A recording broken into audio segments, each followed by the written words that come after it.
Jim Shooter's story reads like a comic book legend, a tale of raw genius, ambition, controversy, and enduring impact. From the moment he set foot in the comic book world, he was unlike anyone else. Born on September 27, 1951 in Pittsburgh, Pennsylvania, Shooter's connection to comics started early, but not in the typical fanboy way. As a 12-year-old stuck in a hospital, he began reading comics for the first time and instantly knew he wanted to make them better. That ambition didn't wait. At the age of 14, he submitted stories to DC Comics and was hired to write scripts professionally. While most kids were navigating high school, Jim was reinventing the Legion of Superheroes and shaping the future of DC storytelling.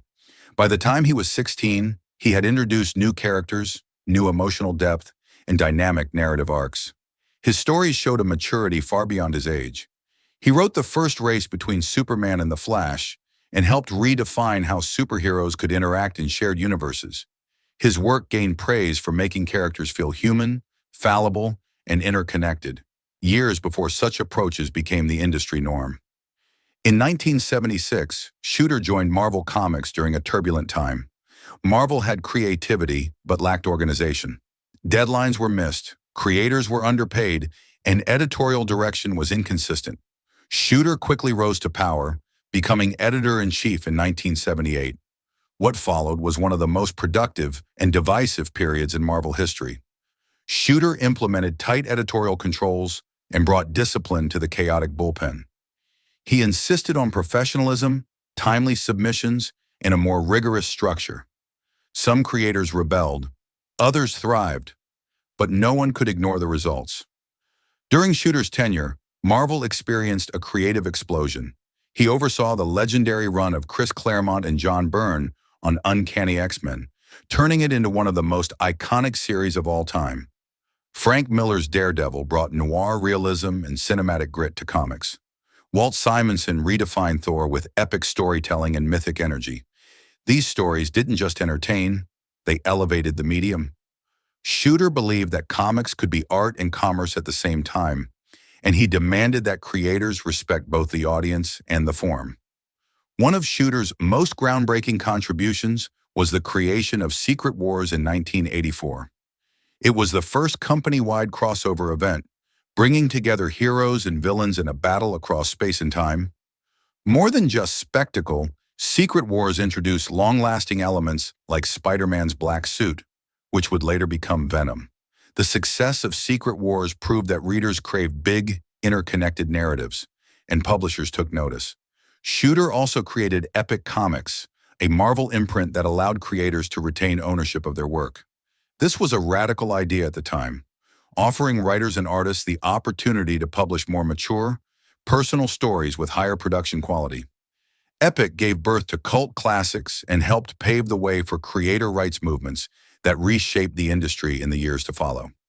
In 1986, for Marvel's 25th anniversary, Shooter launched the New Universe, a line of comics that took place in real time and featured more grounded, realistic heroes.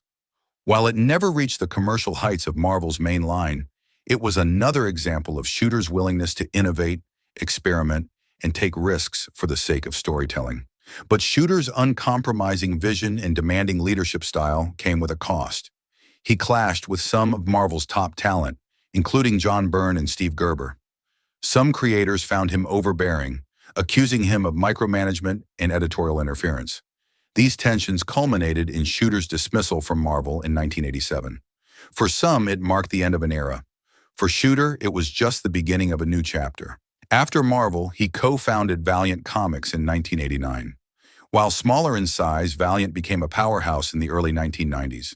Shooter introduced a new cast of heroes including Bloodshot, Harbinger, Solar, Man of the Atom, and Exo Manowar. The Valiant universe emphasized continuity, character growth, and storytelling above all else. It found a passionate readership and challenged the dominance of Marvel and DC during the speculative boom of the era. Shooter's success at Valiant was short-lived. He was eventually pushed out by investors, and the company shifted direction. Still undeterred, Shooter launched Defiant Comics and later Broadway Comics.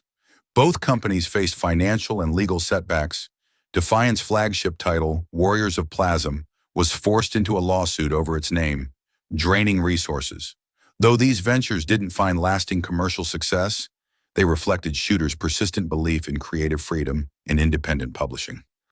Through the 2000s and 2010s, Shooter remained active in the comics world, consulting for publishers, mentoring new talent, and writing occasional scripts.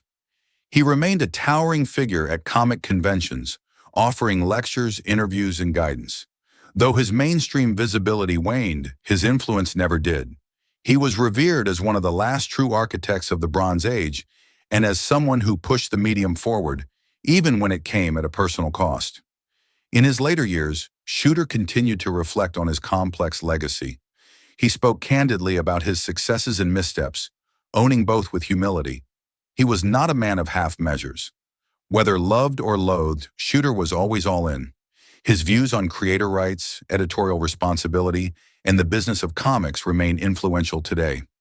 Even those who disagreed with him often admitted, without Shooter, comics would not be what they are. On June 30th, 2025, Jim Shooter passed away at the age of 73. His death sent ripples across the comic book industry. Tributes poured in from writers, artists, editors, and fans. Many remembered him as a creative force, some as a strict editor, all as a legend. He was a man who made things happen, for better or worse. His storytelling DNA is embedded in the X-Men's rise, in crossover events, in shared universes, in the indie comics revolution, and in the fight for creator equity. Shooter's legacy lives not just in the books he wrote or edited, but in the doors he opened, the standards he raised, and the creators he challenged to do better. He believed comics were more than pulp. They were mythology. He demanded the best from the people around him because he believed the medium deserved nothing less. For readers today, picking up a comic means touching a part of Jim Shooter's vision.